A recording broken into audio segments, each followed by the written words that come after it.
নমস্কার, আপনারা দেখছেন কলকাতা টিভি। আমি আশিস চট্টোপাধ্যায় আপনাদের কাছে নিয়ে এসেছি সেই খবর যেটা নিয়ে এখন সংসদীয় রাজনীতি উত্তেজনায় থরথর করে কাঁপছে।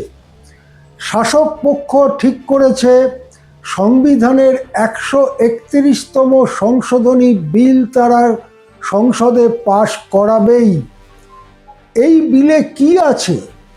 এই বিলে আছে লোকসভার সদস্য সংখ্যা যা আছে তার 50% বাড়ানো, 800-র বেশি হয়ে করে দেওয়া, এখন 543 আছে। একইভাবে বিধানসভাগুলোরও সদস্য সংখ্যা বাড়ানো এই বিলে রয়েছে। তার সঙ্গে এই বিলে রয়েছে লোকসভা বিধানসভায় মহিলাদের জন্য আসন সংরক্ষণ করা। এর আগে এপ্রিল মাসে এই একই বিল, সংবিধানের 131তম সংশোধনী বিল নিয়ে এসেছিল সরকার সংসদে, কিন্তু সেবারে 2/3 গরিষ্ঠতা না পাওয়ায় সেই বিল পাস করানো অসম্ভব দেখে সেই বিল তখনকার মতো প্রত্যাহার করে নিয়েছিল সরকার। মুখ পুড়েছিল সরকারের, এক কথায় বলা যেতে পারে। তারপরে এই কমাস গিয়েছে, কমাসে একটার পর একটা পদক্ষেপ নিয়ে যেটা নৈতিক নাকি অনৈতিক তা নিয়ে বড় চর্চার সুযোগ রয়েছে, সেই রকম পদক্ষেপ নিয়ে এনডিএ সংসদে তাদের গরিষ্ঠতাকে 2/3 নিয়ে যাবার চেষ্টা করেছে। কি সেই পদক্ষেপ? পশ্চিমবঙ্গ বিধানসভা নির্বাচনের ঠিক পরেই দেখা গেল লোকসভায় 20 জন তৃণমূল সাংসদ তারা একটি অজানা NCPI বলে দলে যোগ দিয়ে তারা এনডিএতে ঢুকে পড়লেন। কি দেখা গেল? উদ্ধবপন্থী শিবসেনার যে লোকসভার সদস্যরা ছিলেন তারা একনাথ শিন্ডেপন্থী শিবসেনায় যোগ দিয়ে দিলেন, যে একনাথ শিন্ডেপন্থী শিবসেনা এনডিএতে রয়েছে, শাসক শিবিরে রয়েছে। এই রকমভাবে একটার পর একটা দলের সাংসদ ভাঙিয়ে এনডিএর সদস্য সংখ্যা বাড়ানোর পাশাপাশি তারা চেষ্টা করলেন বিরোধী শিবিরে যে সমস্ত ফাটল ধরেছে, যেমন ডিএমকের 22 জন লোকসভার সাংসদ আছে, কিন্তু তামিলনাড়ু নির্বাচনের পরে কংগ্রেসের সঙ্গে ডিএমকের সম্পর্কে গভীর ফাটল সৃষ্টি হওয়ায় ডিএমকে এখন শাসকদের দিকে ঝুঁকেছে, আর সেই সুযোগ নিয়ে ডিএমকের 22টা ভোটও সরকার পাবে বলে মোটামুটি তারা আশা করছে। এই রকমই আরও কয়েকটি দল, যেমন ওয়াইএসআরসিপি, তাদের অন্ধ্রপ্রদেশের দল, তাদের সঙ্গে আলোচনা চালাচ্ছে সরকার। তেমনি এনসিপি, শরদ পাওয়ার, তারা বিরোধী শিবিরেই রয়েছে, কিন্তু এই বিলটিতে তারা যাতে সমর্থন করে সেই চেষ্টা করছে সরকার। কিন্তু এতৎসত্ত্বেও দেখা যাচ্ছে 2/3 গরিষ্ঠতায় পৌঁছতে যত জনের সমর্থন লাগে তার থেকে কিছুটা কম রয়ে গেছে। এটা লোকসভার সদস্যের কথা বললাম। রাজ্যসভাতেও কিন্তু একইভাবে নিজেদের সংখ্যা বাড়াবার চেষ্টা করছে বিজেপি। তার মধ্যে প্রথম আমরা যে ঘটনাটা দেখি সেটা হচ্ছে আম আদমি পার্টি দল থেকে 7 জন, রাঘব চাড্ডা, ক্রিকেটার হরভজন সিং সহ 7 জন রাজ্যসভার সদস্য তারা সরাসরি বিজেপিতে যোগ দিলেন। আমরা তারপরে কি দেখলাম? পশ্চিমবঙ্গ বিধানসভা নির্বাচনের পরে 3 জন রাজ্যসভার সাংসদ, তৃণমূলের টিকিটে রাজ্যসভার সাংসদ, তারা পদত্যাগ করলেন। পদত্যাগ করার কয়েক সপ্তাহের মধ্যে আবার রাজ্যসভা নির্বাচন ঘোষিত হলো, সেখানে বিজেপি তাদের টিকিট দিল এবং বিজেপির টিকিটে তারা সেই 3 জনই রাজ্যসভায় ফিরে গেলেন এবং তারা বিজেপির সংখ্যা 3 বাড়ালেন। তৃণমূলের আরেকজন রাজ্যসভার সাংসদ, তার নাম কোয়েল মল্লিক, তিনি পদত্যাগ করে রাজ্যসভার সদস্য সংখ্যাটাকে 1 কমিয়ে দিলেন। আরও 2-1 জনের পদত্যাগ করার সম্ভাবনা নিয়ে কথাবার্তা চলছে। এইভাবে রাজ্যসভাতেও এনডিএর সমর্থক সদস্যদের সংখ্যা বাড়াবার গুরুতর প্রচেষ্টা এনডিএ নিয়েছে, কিন্তু সেখানেও দেখা যাচ্ছে যে 2/3 থেকে সামান্য হলেও পিছিয়ে রয়েছে এনডিএ। এই পরিস্থিতিতে তাহলে কি করণীয়?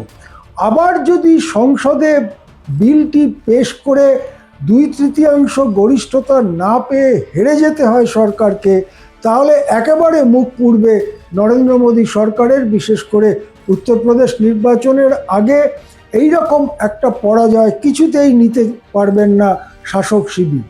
কি দেখা গেল? তাই এবারে কংগ্রেসের ঘরে গিয়ে রাহুল গান্ধীর চেম্বারে গিয়ে পৌঁছলেন সংসদ বিষয়ক মন্ত্রী কিরেন রিজিজু। তিনি নাকি রাহুল গান্ধীর কাছে জানতে চেয়েছেন যে এই যে 131তম সংবিধান সংশোধনী বিল, এ ব্যাপারে কংগ্রেস কি করবে। যেটা জানা যাচ্ছে যে বৈঠকে প্রিয়াঙ্কা গান্ধীও ছিলেন রাহুল গান্ধীর সঙ্গে।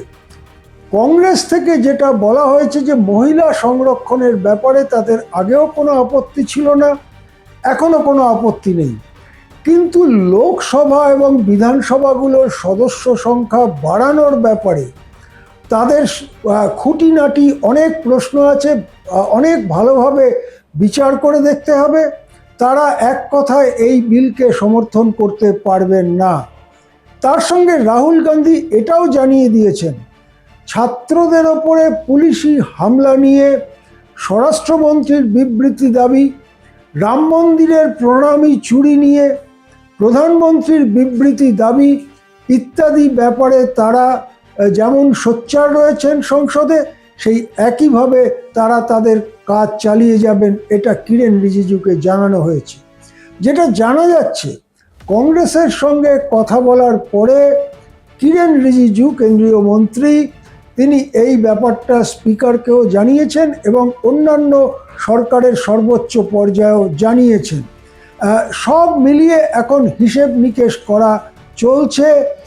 বিশেষ করে দক্ষিণের দলগুলো, যাদের যদি জনসংখ্যার ভিত্তিতে সংখ্যা বাড়ে লোকসভার সদস্যের, তাহলে তাদের ক্ষতি হওয়ার আশঙ্কা এবং অনেক বেশি লাভবান হওয়ার আশঙ্কা উত্তরপ্রদেশ, বিহার, মধ্যপ্রদেশের মতো রাজ্যগুলোর। তাই নিয়ে দক্ষিণের দলগুলোর বিরোধিতা রয়েছে। সেই জন্য শেষ পর্যন্ত ডিএমকে, তাদের সঙ্গে কংগ্রেসের সম্পর্ক যতই খারাপ হোক, এই বিলটায় সমর্থন করবে কি করবে না তা নিয়ে ডিএমকের মধ্যেও দ্বিধা দ্বন্দ্ব কাজ করছে। এদিকে সূত্র মারফত জানা যাচ্ছে যে 13ই আগস্ট বাদল অধিবেশন শেষ হবে সংসদের। তার একদিন পরেই 15 আগস্ট দেশের স্বাধীনতা দিবস। সেই স্বাধীনতা দিবস যেমন প্রথাগতভাবে পালিত হয়, তা পালিত হবে। প্রধানমন্ত্রী বক্তৃতা করবেন, সেগুলো আমরা শুনব। ঠিক তার একদিন ছেড়ে 17 তারিখে সংসদের নাকি বিশেষ অধিবেশন ডাকা হচ্ছে। এটা এখনো আনুষ্ঠানিকভাবে ঘোষণা হয়নি, কিন্তু সূত্রগুলো বলছে যে 17 থেকে 19 এই 3 দিন সংসদের বিশেষ অধিবেশন হতে পারে এবং সেখানে এই 131 নম্বর সংবিধান সংশোধনী বিল, যে বিলের মূল কথা যেটা আমি আগেই বললাম, যে লোকসভা এবং বিধানসভাগুলোর সদস্য সংখ্যা বাড়ানো এবং মহিলা সংরক্ষণ লোকসভা বিধানসভার জন্য, সেই সংক্রান্ত বিল পেশ হতে চলেছে। 17 তারিখে নাকি বিশেষ অধিবেশন ডাকা হচ্ছে। 18-19 এই মোট 3 দিন চলবে। তার মধ্যে আলোচনা যা হবার হবে, তারপরে পাস করিয়ে নেওয়ার চেষ্টা করা হবে। তার আগে ক্ষেত্র প্রস্তুত করবার জন্য কংগ্রেসের কাছে দৌত্য করতে গিয়েছিলেন কেন্দ্রের মন্ত্রী কিরেন রিজিজু, কিন্তু সম্ভবত তিনি খুব আশা পাননি রাহুল গান্ধী, প্রিয়াঙ্কা গান্ধীদের কাছ থেকে। মোটামুটি হতাশ এবং খালি হাতেই তাকে ফিরতে হয়েছে, এমনটাই জানা যাচ্ছে সূত্র মারফত। এখন এ পর্যন্তই। দেখতে থাকুন কলকাতা টিভি।